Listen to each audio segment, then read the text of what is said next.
Public administration में जो administrative law है उसकी सीरीज में हमने लास्ट लेक्चर में देखा था डेलीगेटेड लेजिस्लेशन के बारे में। इस लेक्चर में हम लोग देखेंगे एडमिनिस्ट्रेटिव एडजुडिकेशन के बारे में। तो जैसा हमने बताया था कि किसी भी डेमोक्रेसी में 3 पिलर होते हैं, एक होता है एग्जीक्यूटिव, दूसरा होता है लेजिस्लेटिव और तीसरा होता है जुडिशरी। जुडिशरी का क्या काम है? एडजुडिकेशन का, लेजिस्लेचर का लॉ मेकिंग का, और एग्जीक्यूटिव का क्या काम है? जो भी लॉ जुडिशरी लेजिस्लेचर बनाया है उसको इम्प्लीमेंट करने का। अब तीनों जो वर्क करते हैं ये इनके बेसिस रहता है सेपरेशन ऑफ पावर, क्योंकि सबके पावर अलग अलग हैं। लेकिन लास्ट लेक्चर में हमने देखा था कि एग्जीक्यूटिव ही जो भी है लेजिस्लेचर का काम कर रही है, यानी कि एडमिनिस्ट्रेटिव लेजिस्लेशन हमने देखा था, डेलीगेटेड लेजिस्लेशन जो सबऑर्डिनेट लेजिस्लेशन हमने देखा था, उसमें क्या था? एग्जीक्यूटिव जो है वो लॉ बना रही थी। अभी इसमें हम देखेंगे कि एग्जीक्यूटिव ही यहाँ पे लॉ को एक तरह से एडजुडिकेशन भी करेगी, इसीलिए हमने नाम दिया है एडमिनिस्ट्रेटिव एडजुडिकेशन का। वही जो हम टॉपिक है उसी पे आ रहे हैं। जबकि ये काम किसका था? जुडिशरी का था, जस्टिस डिलीवरी का। लेकिन यहाँ पे एग्जीक्यूटिव ही ये काम कर रही है, जस्टिस डिलीवरी का ही। यानी कि एग्जीक्यूटिव का स्कोप कितना बड़ा है आप देख सकते हैं। यानी कि लॉ मेकिंग भी कर रही है पिछले लेक्चर में जैसा हमने देखा था, और अभी हम देखेंगे कि ये कैसे एडजुडिकेशन भी करेगी। अब एडजुडिकेशन का मतलब क्या होता है? यानी कि किसी भी डिस्प्यूट में कुछ ना कुछ जजमेंट देना, उसको हम लोग बोलते हैं एडजुडिकेशन, उसका मतलब होता है। एडमिनिस्ट्रेटिव वर्ड आ गया, इसका मतलब ये क्या है? ये रिलेटेड है एडमिनिस्ट्रेशन से, यानी कि एग्जीक्यूटिव ब्रांच से ये जुड़ा हुआ है। तो इस पर ध्यान देने वाली बात यह है कि यहाँ एडमिनिस्ट्रेटर्स या एग्जीक्यूटिव विंग ही आपका प्रोवाइड कराएगा जस्टिस, इसीलिए नाम पड़ा है एडमिनिस्ट्रेटिव एडजुडिकेशन का। अब देखते हैं, इसमें काफी टर्म आपको मिलेंगे थोड़ा लॉ से रिलेटेड, लेकिन हम लोग उसको समझने की कोशिश करेंगे कि आखिर वो करते क्या है। फिर और हमारा फोकस केवल पब्लिक एडमिनिस्ट्रेशन साइड ही रहेगा, लेकिन हम लोग देखेंगे अगर वो वर्ड ऐसा आएगा तो। चलिए शुरू करते हैं। जैसा कि हमने देखा कि जो हमारा प्रियम्बल है कॉन्स्टिट्यूशन का, उसने भारत को बनाया है एक sovereign socialist secular democratic Republic. तो हमारे जो कॉन्स्टिट्यूशन फ्रेमर्स थे, जो लॉ मेकर्स थे, कॉन्स्टिट्यूशन जिन्होंने बनाया, उन्होंने सोचा कि हमें सोसाइटी को इगैलिटेरियन बनाना है। इगैलिटेरियन कहने का मतलब क्या होता है? ये वर्ड है, देखिए, इगैलिटेरियन। ये बोलता है कि based on the principle that all peoples are equal and deserve equal right and opportunities, यानी कि सभी लोग यहाँ समान होंगे और सभी के लिए सेम अपॉर्चुनिटी रहेगी, सभी के राइट्स इक्वल होंगे। ठीक है। और जो स्टेट जो फंक्शन करेगा वो करेगा on the basis of welfarism. ये संविधान निर्माताओं ने ये चीज को सोचा था। लेकिन अब इस चीज को हासिल करने के लिए, ये जो सारे बेसिस हैं, इनको सॉल्व करने के लिए sovereign socialist secular democratic Republic, हमें कुछ चीजें चाहिए, ठीक है, जिसको हम लोग प्रोसेस में इंप्लीमेंट करें तो ये चीजें हम हासिल कर सकते हैं, इगैलिटेरियन सोसाइटी और वेलफेयरिज्म। तो इन सब के लिए 2 चीजें जरूरी थी। एक तो था रूल ऑफ लॉ होना चाहिए और दूसरा होना चाहिए एडमिनिस्ट्रेशन ऑफ जस्टिस। अगर ये 2 चीजें रहेंगी तो हम लोग एक तरह से वेलफेयर स्टेट की तरफ अग्रसर होंगे। ये बेसिक है। इन सब चीजों के लिए ये दोनों चीजें जरूरी हैं। अब जैसे कि हमने वेलफेयर स्टेट का कॉन्सेप्ट लिया, तो वेलफेयर स्टेट का कॉन्सेप्ट क्या कहते हैं? वेलफेयरिज्म एक वर्ड है, इसका मतलब होता है it is the government responsibility to improve peoples welfare, यानी कि लोगों का वेलफेयर किसके द्वारा करना है? गवर्नमेंट के द्वारा करना है। ठीक है। तो अब जब सरकार ने इस आइडियोलॉजी को अपना ही लिया तो इससे क्या होगा कि एक तरह से बहुत ज्यादा इंक्रीज हो गया। एक तरह से हमने फेनोमिनल इंक्रीज देखने को मिला फंक्शन ऑफ गवर्नमेंट में, यानी कि हम ऐसा बोल सकते हैं कि एग्जीक्यूटिव में बहुत ज्यादा एक तरह से उछाल देखने को मिला हम उनके फंक्शंस में। अब एग्जीक्यूटिव को ज्यादा फंक्शन करना है तो एग्जीक्यूटिव को ज्यादा पावर देना होगा। तो इसीलिए हमने क्या किया कि जब डेवलपमेंट एक्टिविटीज जो भी करवानी थी, हेल्थ, एजुकेशन जो भी था, उसके लिए हमने एग्जीक्यूटिव को ज्यादा से ज्यादा पावर दिया जाने लगा। ठीक है। अगर आप एग्जीक्यूटिव को ज्यादा पावर देते हैं तो वो वैक्यूम ऑफ लॉ में तो ऑपरेट नहीं कर सकता, कुछ ना कुछ लीगल बैकिंग भी देना चाहिए ताकि वो काम कर सके। इसके लिए क्या लास्ट में हमने देखा था कि एडमिनिस्ट्रेटिव लॉ का कंसेप्ट में हमने देखा था कि जैसे एडमिनिस्ट्रेशन लॉ भी बनाता है, जिसको हम लोग सबऑर्डिनेट लेजिस्लेशन भी बोलते थे। अभी इसमें हम देखें कि एग्जीक्यूटिव को इतना लॉ मेकिंग पावर भी दे दिया गया, उसके फंक्शन को भी बढ़ा दिया तो गया। तो इससे क्या हुआ? एक चीजें हुई, ज्यादा से ज्यादा फ्रिक्शन होने लगा सोसाइटी में, यानी कि अथॉरिटी जो था, यानी यहाँ एग्जीक्यूटिव था और जो जनता थी, उसमें बहुत ज्यादा फ्रिक्शन देखने को मिला। क्योंकि किसी बात को लेकर, किसी बात के विवाद को लेकर, अपने राइट्स को लेकर, क्योंकि अब एग्जीक्यूटिव पावरफुल हो गई तो हो सकता है कि वो कोअर्सन का प्रयोग करे। तो इसके लिए ज्यादा से ज्यादा लिटिगेशन होने लगा, लोग कोर्ट में केस फाइल करने लगे, क्योंकि रिस्ट्रिक्शन ऑफ फ्रीडम तो लोगों का थोड़ा लगा था कि कम हो रहा है, क्योंकि एग्जीक्यूटिव ज्यादा से ज्यादा पावरफुल हो रहा है।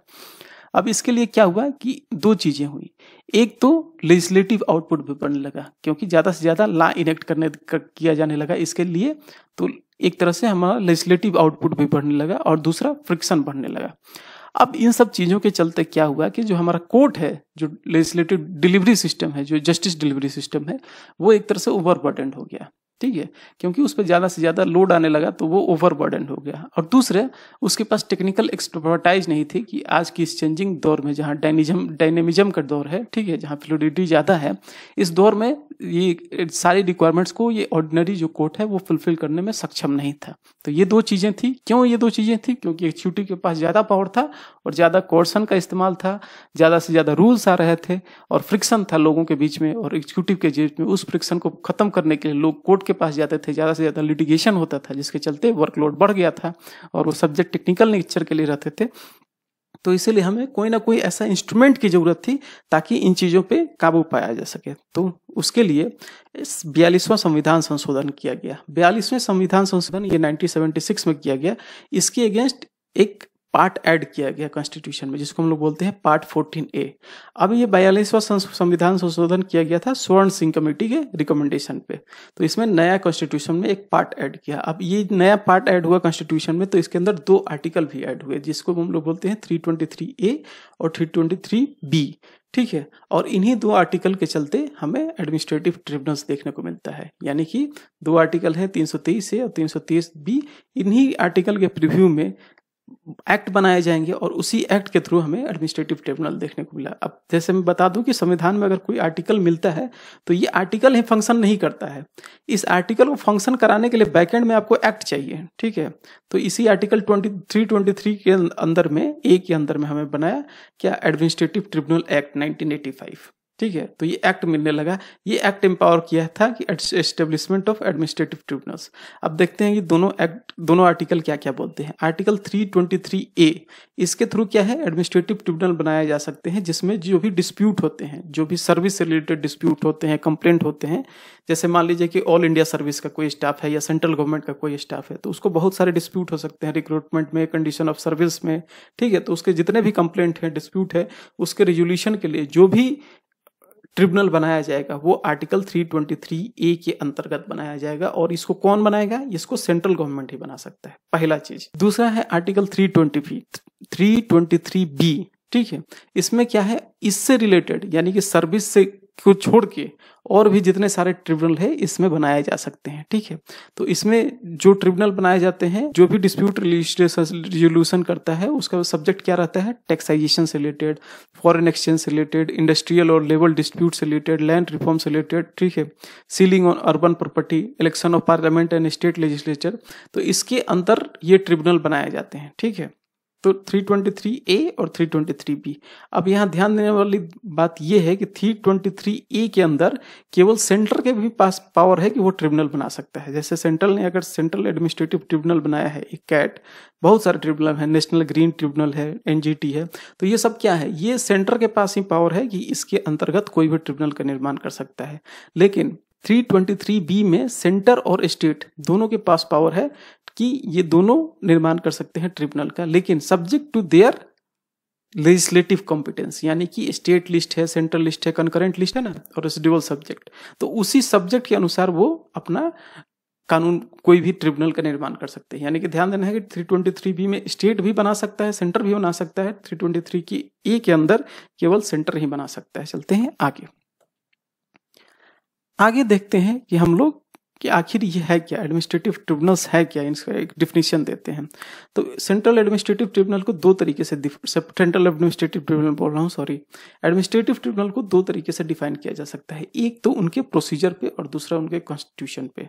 कॉन्स्टिट्यूशन इन द सेंस कि उनका स्ट्रक्चर कैसा है, उसमें कैसे लोग रहते हैं, ठीक है, वो कहाँ से अपॉइंटेड होते हैं, वो किस टाइप के लोग होते हैं।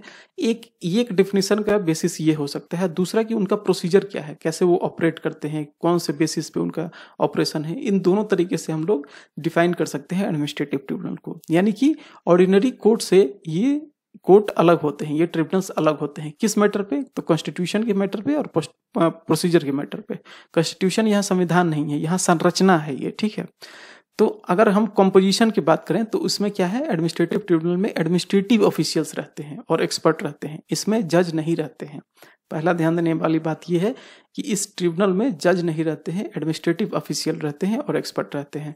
तो कहने का मतलब कि अगर एटॉमिक एनर्जी से कोई रिलेटेड अगर बात हो, अगर कोई डिस्प्यूट हो, तो वो नॉर्मल जज तो नहीं कर सकता ना, उसके लिए तो कोई ना कोई स्पेशलिस्ट ही चाहिए।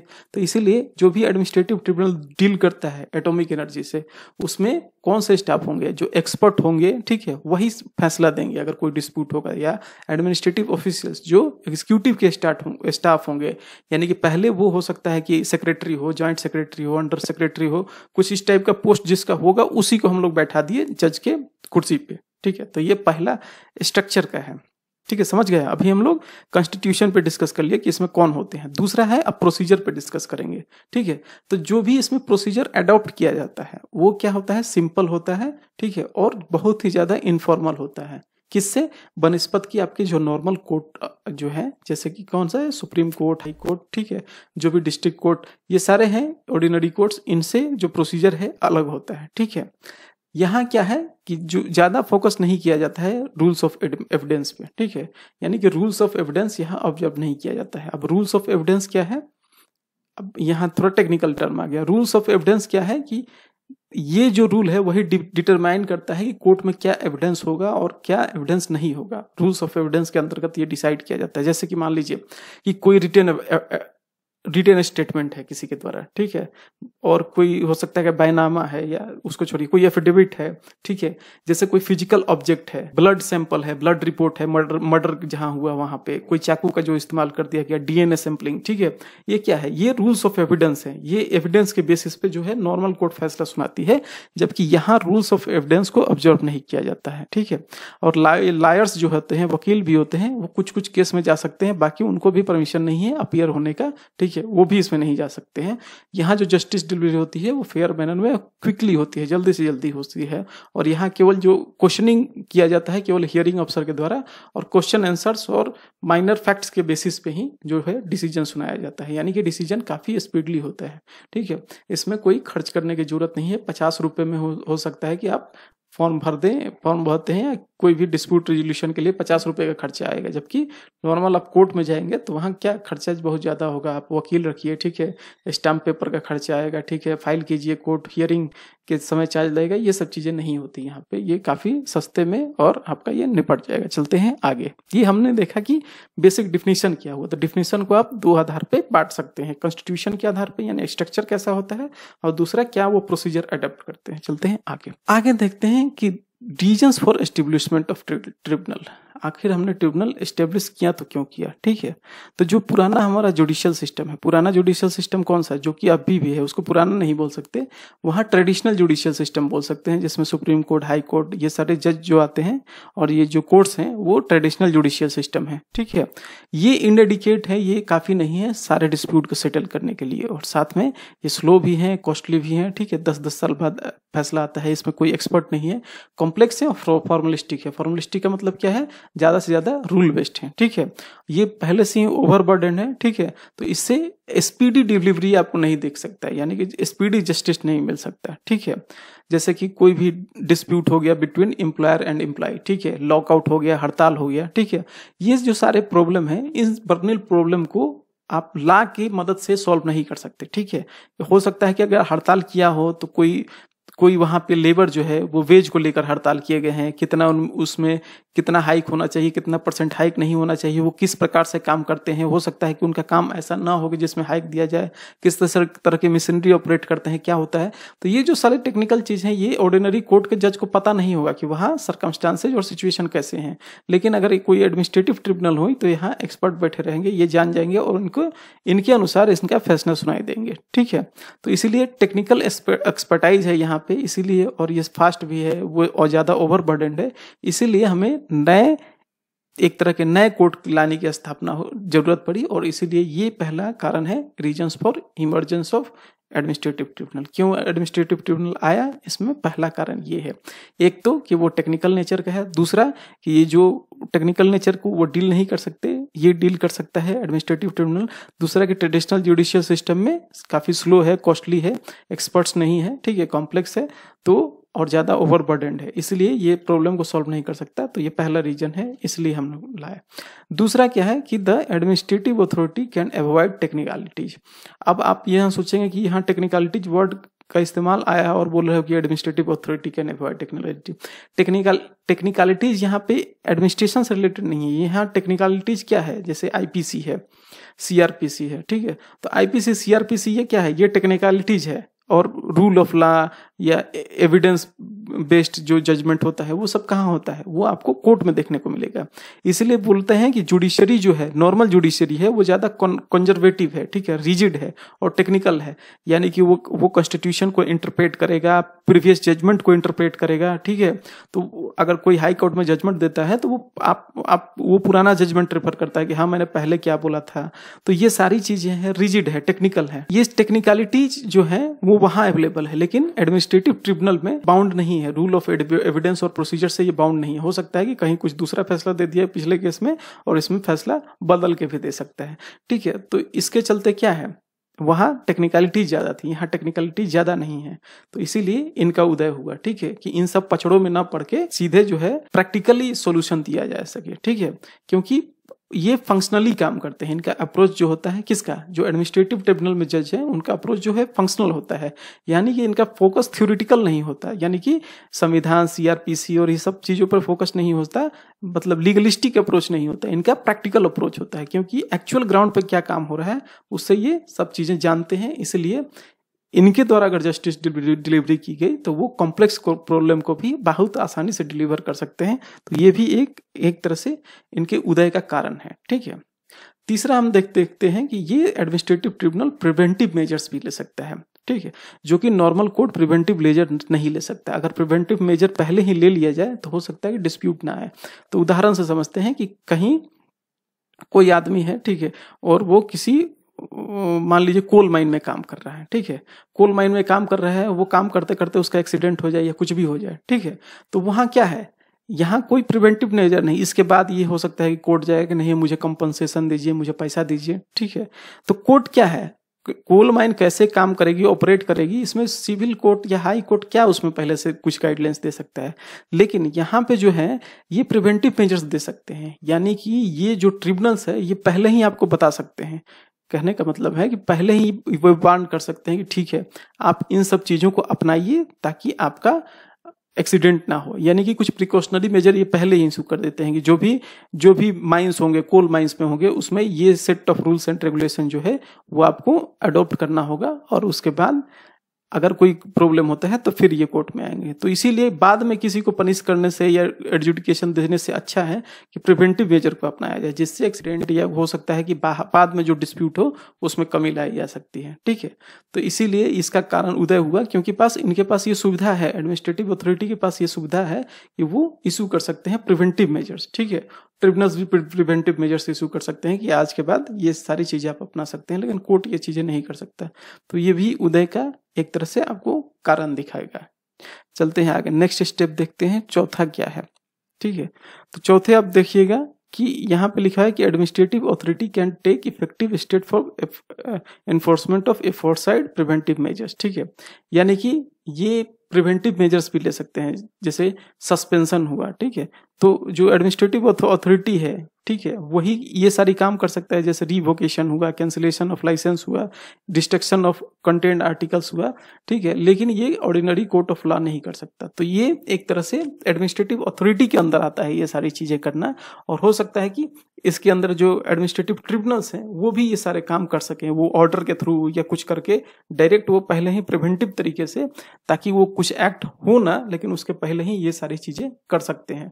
अगर कोई लगता है कि नहीं ये कहीं पे फॉरेन एक्सचेंज में हो सकता है कि कहीं पे चांसेस हैं कि ये यहाँ से कोई कुछ पैसा लेके या कुछ फ्रॉजरी ट्रांजेक्शन कर दे विदेश में, तो वो पहले से ही ऐसा एक्ट लाएगा कि इतना पैसा आप बाहर में नहीं भेज सकते। हो सकता है कि $10,000 से ज्यादा आप नहीं दे सकते। तो वो कुछ न कुछ एडमिनिस्ट्रेटिव अथॉरिटी वो काम करने के पहले ही आपको बता सकती है, या पहले ही वैसा रूल्स या कानून लेके आ सकती है ताकि वो चीजें फ्यूचर में ना हो। पांचवें में चलते हैं, चौथा हो गया, पांचवा देखते हैं क्यों उदय का कारण क्या है कि समटाइम्स डिस्प्यूटेड क्वेश्चन टेक्निकल के नेचर के होते हैं, ठीक है, और ट्रेडिशनल जुडिशियरी उनको समझ ही नहीं पाती है, ठीक है। लेकिन एडमिनिस्ट्रेटिव अथॉरिटी होते हैं वो क्या होते हैं, वो एक्सपर्ट होते हैं इन सब चीजों में, क्योंकि वो उसी ऑर्गेनाइजेशन से जुड़े हुए हैं या टेक्निकल क्षेत्र से जुड़े हुए हैं।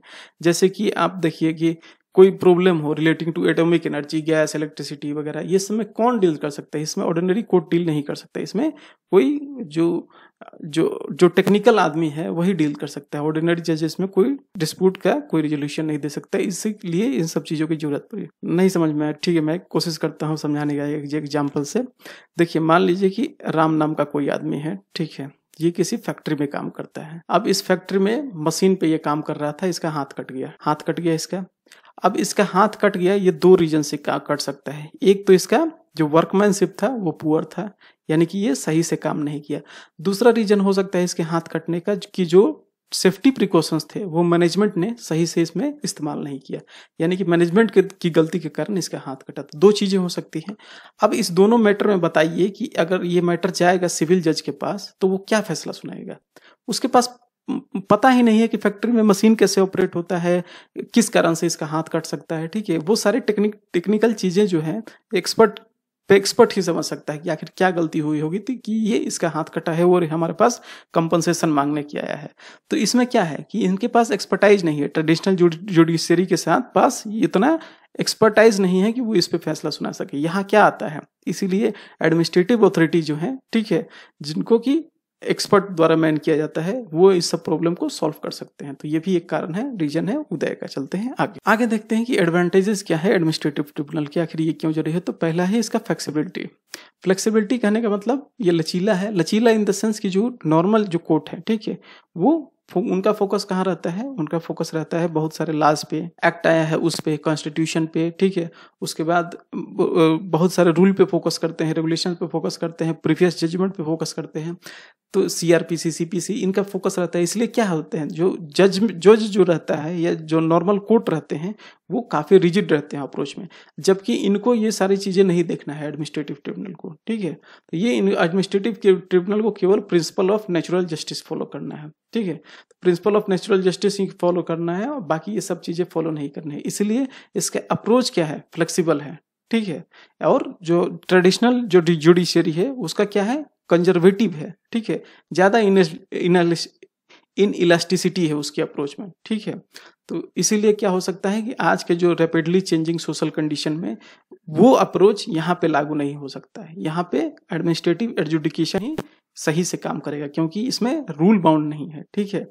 और ये केवल इन सब चीजों पे फोकस नहीं करके नॉर्मल नेचर ऑफ जो नेचुरल जस्टिस के प्रिंसिपल का काम करता है, ठीक है। तो ये जो नॉर्मल अभी चेंजिंग सर्कमस्टांसेज है उनके अनुसार ये खुद को ढाल सकता है, जबकि वो उतना फ्लेक्सिबल नहीं है, वो आज के सिचुएशन के साथ खुद को ढालने में उस संभव नहीं है। तो पहला एक फ्लेक्सिबिलिटी हो गया। दूसरा है एडिकेट जस्टिस। एडिकेट जस्टिस का कहने का मतलब क्या है, अब आप जाओगे, ठीक है, सुप्रीम कोर्ट में, तो आपको जानते हो कि कितना खर्चा लग जाएगा, टोटल वकील का खर्चा, कोर्ट फी का खर्चा, ये सारी चीजें बढ़ जाएंगी। लेकिन ये क्या है, यहाँ एडिकेट जस्टिस आपको मिल रहा है इन द सेंस कि आपको पैसा भी कम मिल रहा है, ठीक है, स्पीडी जस्टिस भी है, ठीक है। तो ये सारी चीजें हैं जिसके चलते आपको एक तरह से एडिकेट जस्टिस आपको मिल रहा है। एडिकेट जस्टिस, अब वर्ड बोल रहा है यहाँ पे एडिकेट का मतलब क्या है, सफिशिएंट। तो सफिशिएंट जस्टिस कब मिलेगा, जब आप कम पैसे में और ज्यादा जल्दी से जल्दी, ठीक है, टेक्निकल नेचर का जो भी चीजें हैं अगर आपको फुलफिल हो जाए तो उसको हम लोग बोलते हैं एडिकेट जस्टिस। लेकिन नॉर्मल आप कोर्ट में जाएंगे तो उसमें आपको टाइम लगेगा, ठीक है, काफी टाइम कंज्यूमिंग होगा, काफी मनी कंज्यूमिंग होगा, ये सब चीजें नहीं होगा इसमें, इसलिए आपको जस्टिस एडिकेटली मिल जाएगा। इसलिए लेस एक्सपेंसिव है, क्योंकि आप कोर्ट में जाओगे तो कोर्ट में क्या है, वहां पे जो प्रॉब्लम होता है, यानी कि एक तरह से वहां का जो स्टेप्स होता है लिटिगेशन का, वो काफी कम्बर्सम होता है, काफी हार्ड होता है, डिफिकल्ट होता है, कॉस्टली होता है। आपको कोर्ट फीस ज्यादा देना पड़ेगा, ठीक है, लॉयर से आपको मीटिंग करना पड़ेगा हमेशा और हर एक तारीख पे आपको चार्ज देना पड़ेगा। लेकिन एडमिनिस्ट्रेटिव एडजुडिकेशन में क्या होता है, कोई कभी कभी तो स्टाम्प फी ही नहीं देना पड़ता है, या कभी कभी 50 रुपए में ही आपका काम हो जाएगा, ठीक है। और इसके उसमें क्या है कि सिंपल और ईजी स्टेप्स हैं, ठीक है, जो कि आप एक लेमन भी समझ सकता है। जबकि नॉर्मल आप कोर्ट में जाइएगा तो वहां वो चीजें कोर्ट कैसे फंक्शन करती है ये तो समझने में ही आपको 1-2 साल लग जाएगा। उसके बाद इसका एडवांटेजेस है relief to courts. Relief to courts कहने का मतलब कि कोर्ट ऑलरेडी ओवरबर्डन है, तो उसमें क्या है, एक तरह से उनको ये सब्स्टिट्यूट प्रोवाइड कर रहा है, एक तरह से उनको सप्लीमेंट कर रहा है, क्योंकि ये कोर्ट तक उस मैटर को जाना ही नहीं दे रहा है, तो आपका जस्टिस डिलीवरी जो है नॉर्मली आपको यहाँ पे हो जा रहा है। तो एक तरह से ये जो हायर कोर्ट है उनके बर्डन को भी खत्म कर रहा है। चलते हैं आगे। आगे देखते हैं कि कुछ लकूनाज भी हैं। लकूनाज का कहने का मतलब क्या होता है? लकूनाज मतलब प्रॉब्लम। तो इसको दूसरे वर्ड में बोल सकते हैं कि कुछ डिसएडवांटेजेस भी हैं। किसके डिसएडवांटेजेस में है? एडमिनिस्ट्रेटिव एडजुडिकेशन के, यानी ट्रिब्यूनल्स के। ट्रिब्यूनल्स ऑर्गेनाइजेशन हो गया और ये एडमिनिस्ट्रेटिव एडजुडिकेशन प्रोसेस हो गया। ठीक है, तो पहला प्रॉब्लम क्या है कि जो ट्रिब्यूनल्स है वो अंडर जो काम करते हैं उसमें पेरेंट एडमिनिस्ट्रेटिव मिनिस्ट्री होती है। ठीक है, अब पेरेंट एडमिनिस्ट्रेटिव मिनिस्ट्री के अंदर ही कोई आपका ट्रिब्यूनल है। ठीक है, और यही ट्रिब्यूनल उस मिनिस्ट्री के अगेंस्ट फैसला दे रहा है। तो देखिए ये आयरनी नहीं है कि जिस ऑर्गेनाइजेशन के अंदर, जिस मिनिस्ट्री के अंदर कोई ट्रिब्यूनल है वही उस मिनिस्ट्री के अगेंस्ट फैसला दे रहा है, ये तो सही नहीं है। दूसरे कि यही जो मेन मिनिस्ट्री है उसी पे इनका इनडायरेक्टली एक तरह से ये जुड़े रहते हैं, क्योंकि वो बहुत सारी चीजें प्रोवाइड करते हैं, जैसे जो फैसिलिटीज देना हो, वहाँ के जो वहाँ का जो इंफ्रास्ट्रक्चर तय करना हो, ठीक है, और रूल मेकिंग भी करना हो, वो सारी चीजें कौन करता है? ये कंसर्न मिनिस्ट्री ही करता है। एग्जीक्यूटिव ही रूल मेकिंग करता है ना, तो एग्जीक्यूटिव मिनिस्ट्री हो गया। तो वही रूल बनाता है, वही आपका देता है आपको इंफ्रास्ट्रक्चर फैसिलिटी और बाकी सारे फैसिलिटी, ये सब ऊपर वाला ही प्रोवाइड कर रहा है और आपको एक्शन लेना है उसी के अगेंस्ट में। तो यहाँ पे ये एक तरह से फिजिबल नहीं होता, क्योंकि एटलीस्ट उन्हीं के मर्जी पे काम कर रहे हैं, उन्हीं के थंब के अंदर काम कर रहे हैं, उन्हीं के नीचे काम कर रहे हैं। किसके नीचे काम कर रहे हैं? मिनिस्ट्री के नीचे। पहला प्रॉब्लम ये है। दूसरा प्रॉब्लम क्या है कि जो सेक्रेटरी होता है किसी भी मिनिस्ट्री का, वो एक तरह से मेंबर होता है। जो भी एक पैनल होता है, मान लीजिए ये पैनल है, यही सिलेक्ट करता है कि जो भी ट्रिब्यूनल होंगे उस ट्रिब्यूनल में मेंबर कौन होगा। ठीक है, यानी कि यहाँ जो एडमिनिस्ट्रेटिव एडजुडिकेशन के लिए लोग अपॉइंट होंगे, उनको अपॉइंट करने के लिए ये जो मिनिस्ट्री का जो सेक्रेटरी होता है वो एक अहम भूमिका निभाता है, क्योंकि उनको चुनने में उसका भी हाथ रहता है, उसका भी एक तरह से रिकमेंडेशन रहता है, रिकमेंड करता है तो वो चुनाते हैं। एक एग्जाम्पल के तौर पर देखिए कि जो डिफेंस सेक्रेटरी होता है, ये कमिटी का भी हिस्सा है जो कि अपॉइंट करते हैं members of arm forces tribunal. अब आर्म फोर्सेस ट्रिब्यूनल में जो वहाँ एडमिनिस्ट्रेटिव एडजुडिकेशन देगा, यानी जो जज रहेगा एक तरह से, उसको चुनेगा कौन? Defence secretary. अब दिक्कत यह है कि यही सेक्रेटरी के खिलाफ सारे केसेज भी आते हैं, यानी कि ट्रिब्यूनल अगर कोई ऑर्डर पास करेगा तो वो किसके खिलाफ करेगा? डिफेंस सेक्रेटरी के खिलाफ, मिनिस्टर के खिलाफ नहीं करता है, तो डिफेंस सेक्रेटरी के खिलाफ कुछ ऑर्डर जाएगा और वही उसको चुन भी रहा है। तो ये कैसे संभव है? ठीक है, अगर ये इसको चुन रहा है तो कुछ ना कुछ हो सकता है कि आगे बाइसिंग आ जाएगा अपने ऑर्गेनाइजेशन के प्रति, इस ऑर्गेनाइजेशन के प्रति, क्योंकि उसी का मेंबर आपको चुन के बैठाया है कि आप ही मेरे खिलाफ फैसला दो। तो एक तरह से बायस नहीं हो जाएगा उस पर फैसला। तीसरा देखते हैं कि हम लोग क्या होता है कि जैसे एडमिनिस्ट्रेटिव ट्रिब्यूनल है तो वो आपको चीपर जस्टिस तो प्रोवाइड करा सकता है, आप इसमें अपील करते हो और आपको फैसला मिल जाता है। लेकिन अगर ये फैसला आपके हक में नहीं हुआ तो आपको कहाँ रिपोर्ट करना होगा? आपको फिर सुप्रीम कोर्ट में जाना होगा या हाई कोर्ट में जाना होगा। पहले क्या होता था कि केवल सुप्रीम कोर्ट में ही जाते थे लोग, लेकिन बाद में सुप्रीम कोर्ट का ही जजमेंट आया कि नहीं, हाई कोर्ट के में आप अपील कर सकते हैं। तो अभी क्या है कि आपको फिर से, अगर जस्टिस आपके पक्ष में नहीं है तो आपको इस अपील करना होगा इसके अगेंस्ट, कहाँ? सुप्रीम कोर्ट में या हाई कोर्ट में। अब आप सुप्रीम कोर्ट या हाई कोर्ट में जाओगे तब, जबकि आपके पास पैसा रहेगा तब। अगर आपके पैसा नहीं रहेगा तो आपको क्या करोगे? आप इनजस्टिस को ही एक्सेप्ट कर लोगे। ठीक है, rather than challenging order in high court और सुप्रीम कोर्ट, आप क्या करोगे? आप एक्सेप्ट कर लोगे जो जजमेंट आया है, क्योंकि फर्दर एपेक्स कोर्ट में जाओगे, वहां लिटिगेशन का है, काफी महंगा है।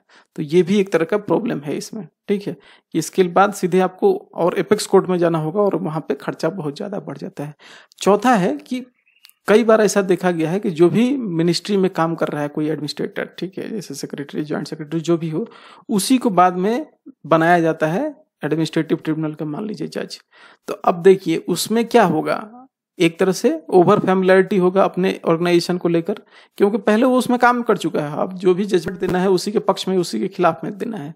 तो एक तरह का यहाँ बाइस भी देखने को मिलता है। उसका जस्टिस हो सकता है कि सब्जेक्टिव हो सकता है। सब्जेक्टिव इन द सेंस कि चेंज कर सकता है सिचुएशन टू सिचुएशन, इसमें वैल्यू कंपोनेंट भी आ सकता है। ठीक है, लेकिन नॉर्मल जज जो होते हैं, जो आपको देखते हैं सिविल कोर्ट में, हाई कोर्ट में, सुप्रीम कोर्ट में, ये सारे जज क्या होते हैं? ऑब्जेक्टिव होते हैं। ठीक है, और इसमें सब्जेक्टिविटी होती है। सब्जेक्टिविटी क्यों होती है? क्योंकि वो उसी ऑर्गेनाइजेशन से आते हैं, तो उनके अपने पर्सनल एक्सपीरियंस जुड़े होते हैं उस ऑर्गेनाइजेशन के साथ में, एक तरह से फैमिली वाली फीलिंग रहती है। तो मैं उसके अगेंस्ट में कैसे जाऊं, तो थोड़ी सी सब्जेक्टिविटी आ जाती है, जबकि नॉर्मल कोर्ट में ऐसा नहीं दिखता। तो ये भी एक तरह का ट्रिब्यूनल्स में प्रॉब्लम है। पांचवा है कि जो सुप्रीम कोर्ट्स के या हाई कोर्ट के जो रिटायर्ड जज होते हैं, उनको कभी कभी as a judicial member appoint किया जाता है आपको ट्रिब्यूनल में। अब ये क्या है कि ये अपने रिटायरमेंट के टाइम पे थोड़ा सा फेवर करने लगते हैं सरकार का, ठीक है, ताकि इनको फैसला तो सुनाएंगे सरकार के पक्ष में, ताकि ये रिटायर करें तो हो सकता है कि पोस्ट रिटायरमेंट बेनिफिट के लिए इनको यहाँ पे फिर पद दे दिया जाए, ठीक है। तो ये है पांचवा, ये भी एक केस हो सकता है, यानी कि वो पोस्ट रिटायरमेंट के बाद अभी अपने बेनिफिट के लिए हो सकता है कि सरकार को उस टाइम पे सपोर्ट करने लगे, तो वो नॉर्मल जो जस्टिस डिलीवरी हो रहा है ट्रेडिशनल कोर्ट में उसको भी हैम्पर कर सकता है ये। छठा क्या है कि जो भी ट्रिब्यूनल है, ठीक है, उनके पास पावर नहीं है, कुछ कुछ ट्रिब्यूनल है उनके पास सिविल कंटेम्प्ट का पावर नहीं है। सिविल कंटेम्प्ट क्या होता है, जैसे देखिए कि कोई भी बिहेवियर हो जो कि कोर्ट के अथॉरिटी को डिसोबे करे, उसको हम लोग बोलते हैं civil contempt of court. Civil contempt of court क्या होता है कि अगर कोर्ट के अथॉरिटी को आपने एक तरह से नहीं माना या उसके ऑर्डर को नहीं माना, या कोर्ट ने आपको बोला कि इस टाइम पे आओ तो नहीं आए, तो उसमें क्या हो सकता है, उसमें आपको फाइन हो सकता है या पनिशमेंट हो सकता है या जेल भी जा सकते हो आप। लेकिन ट्रिब्यूनल के केस में ऐसा नहीं है, क्योंकि उसके पास पावर ऑफ सिविल कंटेम्प्ट उसमें दिया नहीं गया है, तो वो आपको फाइन भी नहीं कर सकता, आपको जेल भी नहीं भेज सकता। तो एक तरह से इसको क्या बोल सकते हैं, ये एक तरह से टूथलेस है, ठीक है, यानी कि इसके दांत नहीं है, ये आपको किसी चीज के लिए गिल्टी नहीं साबित कर सकता, कंटेम्प्ट के लिए गिल्टी नहीं साबित कर सकता एटलीस्ट, तो इसके तो एक तरह से टूथलेस हो गया ये। तो ये कुछ कुछ लकूनाज हैं, कुछ कुछ डिसएडवांटेज हैं, इसमें कुछ कुछ प्रॉब्लम है जिनको एड्रेस करने की जरूरत है। अभी देखते हैं कि क्या क्या सेफगार्ड हमें अपनाने चाहिए या क्या क्या वे फॉरवर्ड क्या है। तो सबसे पहला है कि ज़्यादा से ज़्यादा लीगल एक्सपर्ट होने चाहिए, जो भी इस एडमिनिस्ट्रेटिव ट्रिब्यूनल है उसमें ज़्यादा से ज़्यादा लीगल एक्सपर्टाइज होनी चाहिए, लीगल अफसर ऐसे भर्ती होने चाहिए जिसका लीगल बैकग्राउंड हो। उसके बाद है कि principle of natural justice should be followed and जज who is party to the dispute should be excluded from hearing the case. अब यहाँ वर्ड आ गया कि प्रिंसिपल ऑफ नेचुरल जस्टिस क्या है, तो इसको थोड़ा सा समझिएगा। एक्चुअली ये उसका टर्म है, क्या कहते हैं, लॉ का टर्म है। प्रिंसिपल ऑफ नेचुरल जस्टिस में तीन चीजों पे बेस्ड है कि nobody can be punished unheard, ठीक है, पहला होता है प्रिंसिपल जस्टिस कि बिना सुने किसी को पनिशमेंट नहीं देना है। दूसरा कि नो बडी कैन बी जज ऑफ हिज ओन केस, ठीक है, जो कि यहाँ लागू हो रहा है। तीसरा प्रिंसिपल ऑफ नेचुरल जस्टिस क्या कहता है कि ऑथोरिटी मस्ट एक्ट विदाउट बायस, यानी बिना बायसिंग के आपको काम करना है। तो यहाँ ये सजेशन में बोलता है वे फॉरवर्ड में कि principle of natural justice follow होना चाहिए। प्रिंसिपल ऑफ नेचुरल जस्टिस का सेकंड पॉइंट हमने बताया कि नो बडी कैन बी जज ऑफ हिज ओन केस, यानी कि वो खुद के लिए जज नहीं हो सकता अपने केस में, ठीक है। तो यहाँ जो जज हैं, अगर कंसर्न अगर कोई मिनिस्ट्री है उसके खिलाफ किसी ट्रिब्यूनल में केस है, ठीक है, तो उसका जो मेंबर है उस ट्रिब्यूनल का, उससे जो रिलेटेड जो मेंबर है उसको जज नहीं होना चाहिए। वही बोल रहा है कि द जज who is party to the dispute should be excluded from the hearing the case, ठीक है।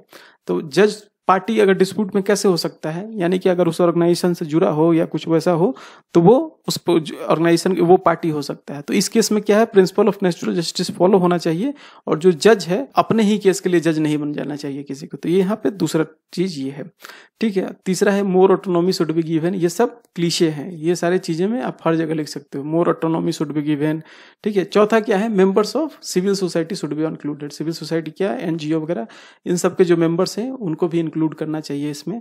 और पीपल विथ हाई इंटीग्रिटी, जिसका करियर बैकग्राउंड अच्छा हो, एज ए जज पुराना या एज ए सिविल सर्वेंट जिसका हाई इंटीग्रिटी का जिसका करियर रहा हो उसको अपॉइंट करना चाहिए, ठीक है। पॉलिटिकल इंटरफेरेंस कम से कम होना चाहिए अपॉइंटमेंट में, ठीक है, यानी कि ट्रांसपेरेंट प्रोसीजर और रूल्स एस्टेब्लिश होने चाहिए ताकि आप जब भी अपॉइंट कर रहे हो इसके मेंबर्स का, ठीक है।